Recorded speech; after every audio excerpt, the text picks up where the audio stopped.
If I had to start from scratch and get my first 100 leads, here's exactly what I would do. To back up, we've been generating leads now for companies since 2011 at our agency, Yokel Local, aka Mindshift Digital. And one of the things we work with our clients on is to help them narrow their focus on what it's going to take to generate high quality leads to their sales pipeline that convert relatively fast. If this is your first time here, I'm Darrell Evans. Welcome to this episode. And over the last 14 years, we've helped companies generate over 9 figures in revenue. And today we teach exactly what we do in our agency to our inner circle members. If either of these two options seem like a good option for you after you watch this video, those links will be down below. So listen, it wasn't long ago that I was talking to one of our clients that has a very small marketing team, and they were a very seasoned company. Now, what ends up happening with very seasoned companies, meaning they're already doing 7 figures plus in revenue, and they want to scale and take their business to the next level, is they actually forget the concept of starting from scratch.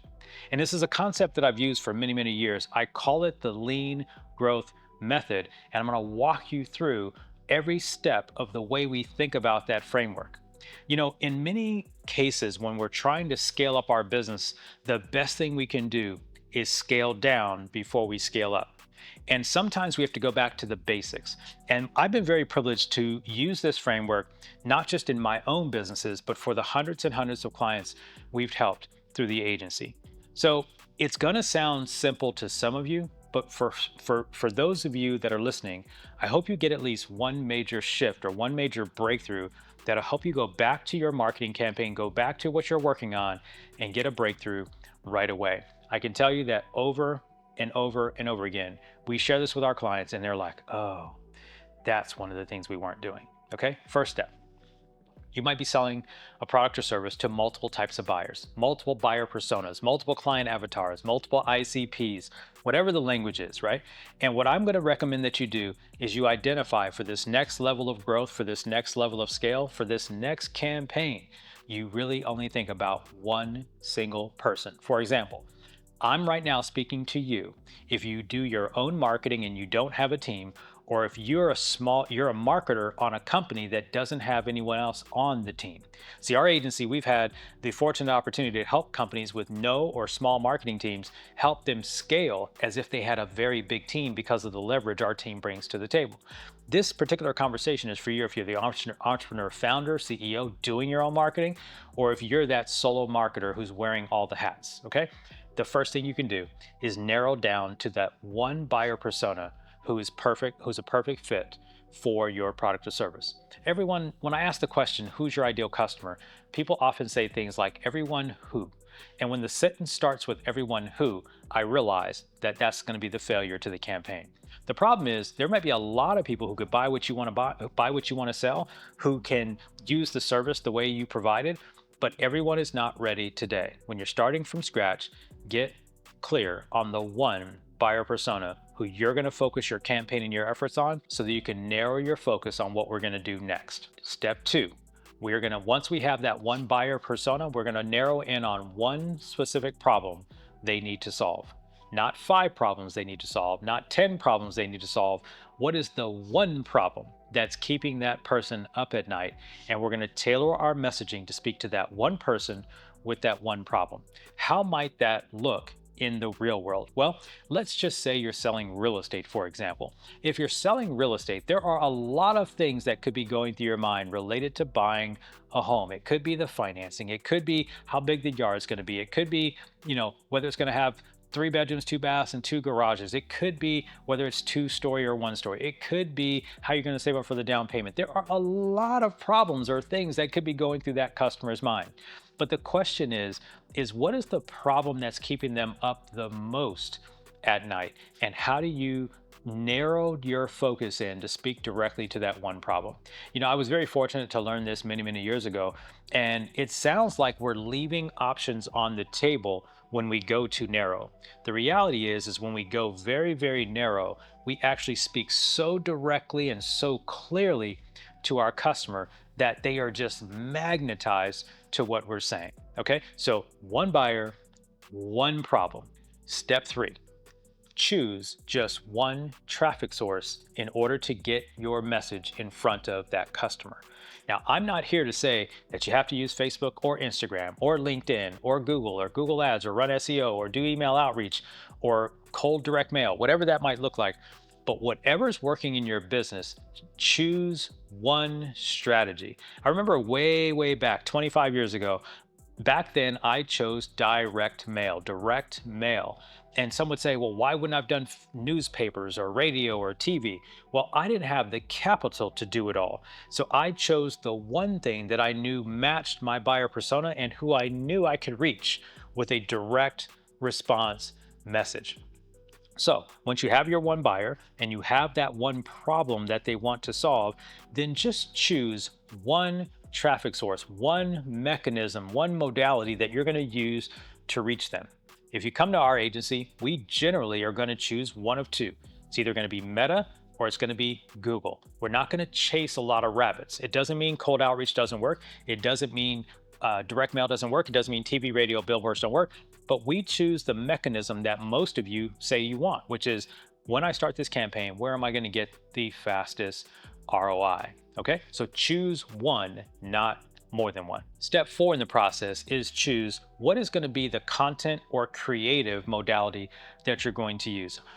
This is simple. Are you going to use videos or are you going to use images? Are you going to use the written word or are you going to use a combination? Meaning, are you going to use something on paper in direct mail, or are you going to have someone who's going to be the thought leader who's going to speak to the person who has the problem on that one traffic source? This is a big decision, but it shouldn't be that big. And I find a lot of people, they overthink this. They overthink the creative production of the marketing of the media, and they end up doing nothing and they procrastinate. The reality is you can always make something better later. The first thing you've got to do is ship it. You've got to get it into the market. You've got to get V1 in the game. And so many people are waiting for, well, I'm going to wait till I can hire this video producer. By the way, shout out to Zach Barnes on the other side of this camera, who is an amazing producer of the Mindshift podcast. He's laughing because I'm shouting him out right now. Do not cut that out, editor. But listen, you can't necessarily wait until you get a Zach Barnes on your team. You might have to just start with your iPhone sitting on a stand, sitting on the little corner of your closet, and get it done. Many of you don't know that the Mindshift podcast first 3 episodes were shot on an iPhone in my closet because I had a technology failure. It doesn't matter. And here I'm fortunate to be sitting here with my man Zach on the other side of this camera. Just get started, okay? Step 5, please just only have one conversion process. So once you get your one buyer who has this one problem, and you're going to choose this one content traffic source, you're going to choose that one content modality. Please don't come up with more than one conversion process. Don't think that you're going to start converting people in the DMs on Meta, and then you're going to convert them with cold outreach, and then you're going to convert them through a sales call, and then you're going to convert them through some e-commerce channel. Please, for the love of everything that is holy in marketing, just decide what is going to be their path to convert. Are you going to bring them through a landing page with a lead magnet and then lead them to a webinar, then lead them to a phone call?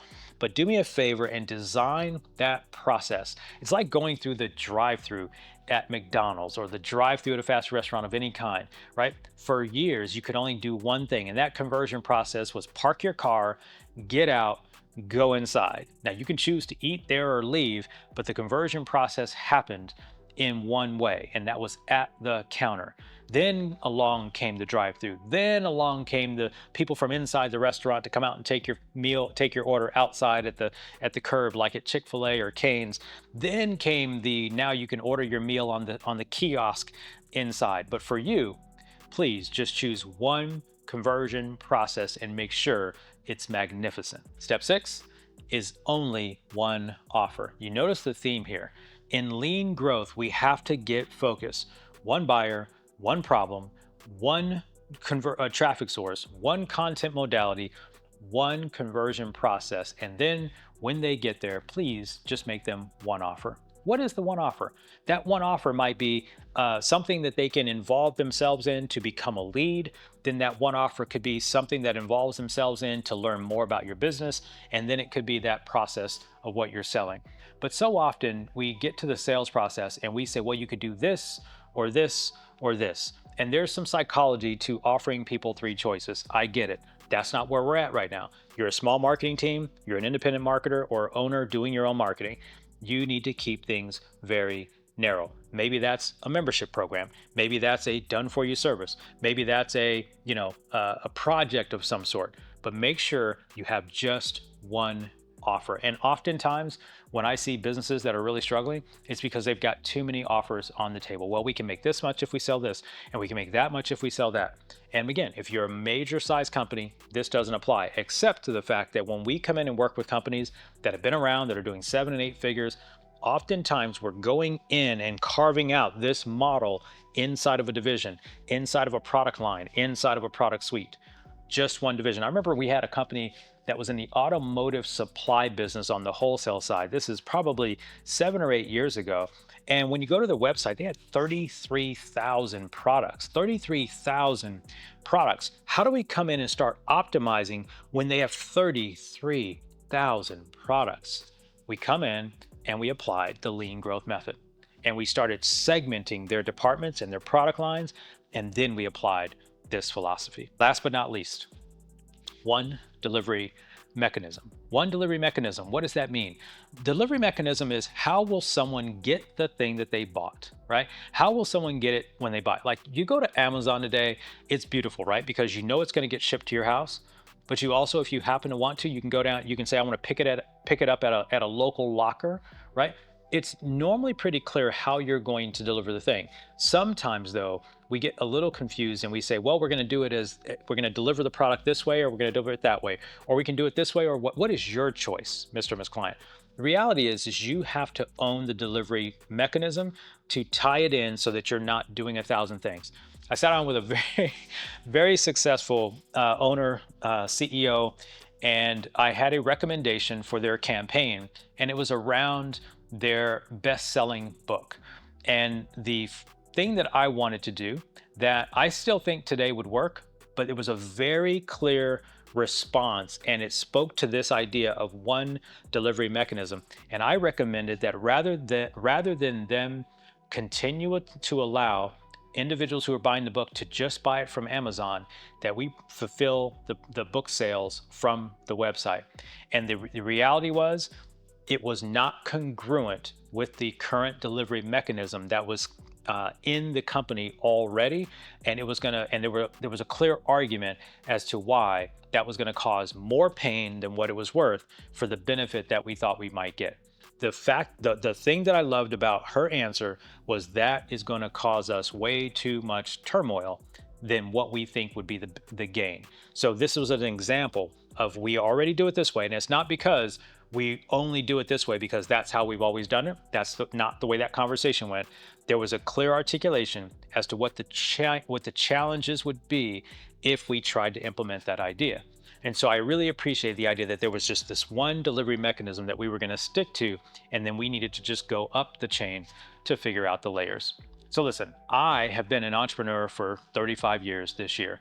I have been a solopreneur on several of my companies as I've grown and started them. We all start from scratch, generally by ourselves. I know what it's like to not have very much money for marketing and sales and not have a big budget. I've never been venture funded. We've always bootstrapped our companies. That being said, I think I know where you're sitting. When you're wearing a lot of hats and you've got a lot of platforms to think about and you've got a lot of things you could do, I hope that today's framework, this framework called the Lean Growth Method, which by the way, is applied to both starting companies who are just starting from scratch. I said, if I needed to start and get 100 leads, I would apply this framework, and we do apply it not just to our business when we're ready to launch something new, or to other companies where we're trying to get things going right from the get-go. So I hope this framework helps you simplify and think about this a little bit differently. And I'll tell you, the thing you must guard against is all of the noise you're taking in from social media, whether it's YouTube, whether it's Meta, whether it's Instagram, whether it's LinkedIn. Everyone is pushing their agenda of how much more you need to do. And I'm on the other side of this saying, oh, no, no. You can do more when time comes, when you've hired more people, when you've built a bigger team, when you've scaled out, when you've gained leverage. Yes, you can do more. But right now, if you're that solo practitioner, if you're the owner, founder, CEO, and you're doing your own marketing, if you're the marketer who's in charge of an organization and you don't have a lot of extra resources, be okay with this lean growth method. One buyer persona, target them only, who has one problem. Doesn't mean they don't have more than one, but target the one that matters the most. Find them on one channel, right? Use one content modality that is congruent and easiest for you to create. Give them one conversion process to go through. Make them one offer and deliver it that one way that you do so well. If you would like to get more, hang out with us in our community, learn more about our frameworks, how they work in real life, how to make the nuances, the twists, and apply our processes and our playbooks and our principles to business growth in marketing. And of course, we're all over AI. We'd love to have you inside of the inner circle. Or if you'd like to talk with our agency about how our team can come in and put these principles, practices, and playbooks to work for you in your business, there's a link down below for either one of these two. If not, thanks for hanging out till right now. And I wish you all the best and success. And I hope this helped you shift your mind so you can shift your results. I'll see you again soon. Peace.